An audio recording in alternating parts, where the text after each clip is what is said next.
आदरणीय दर्शकवृन्द, भाग 5 मा यो जान्छ भन्नेलाई गुरुङ भाषामा मैले भनेको थियो र त्यसको थोरै अंश बाँकी थियो।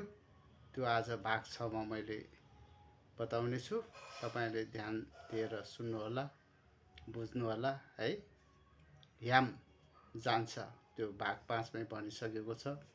त्यसको अलिकति बाँकी अंशहरू बुझ्नको लागि यो जान्छ भन्ने शब्दलाई गुरुङ भाषामा सबै मैले क्लियर गरिदिएको छु। नबुझेको जति कन्फ्युज भएको तल कमेन्टमा गर्नु होला, कमेन्टमा लेख्नु होला। यासी चाहिँ गएर खायो है, एकदम सजिलो छ। यासी चाहिँ गएर खायो, न यासी चाहिँ म गएर खायो, सजिलो छ। त यासो र गएछ र क्वेसन, यासो र गएछ र, याइरो गयो रे, यासु कि आएछु, गएछ कि गए छैन, राम यासु कि आएछु, राम गएछ कि गए छैन, सजिलो छ है। यालतुम जानुपर्छ, याल आतु जानु पर्दैन। तुम भनेको पर्छ,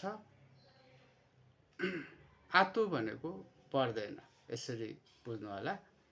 यालतुम जानु पर्छ, न यालतुम म जानु पर्छ, न पोखरा यालतुम म पोखरा जानु पर्छ, न पोखरा याल आतु म पोखरा जानु पर्दैन है। सजिलो छ। आतु पर्दैन, तुम पर्छ है। र अर्को कि भनेको तिमी है। नमे भनेको तिमीहरू है। कोही ठाउँमा केमे पनि भन्छ, केमे यासी खै, तिमीहरू गएर आयो, नमे यासी खै, यसरी बताउँछ भन्छ। ठाउँ ठाउँमा थोरै थोरै फरक हुन्छ, बुझिहाल्छ, केही गाह्रो छैन है। धन्यवाद।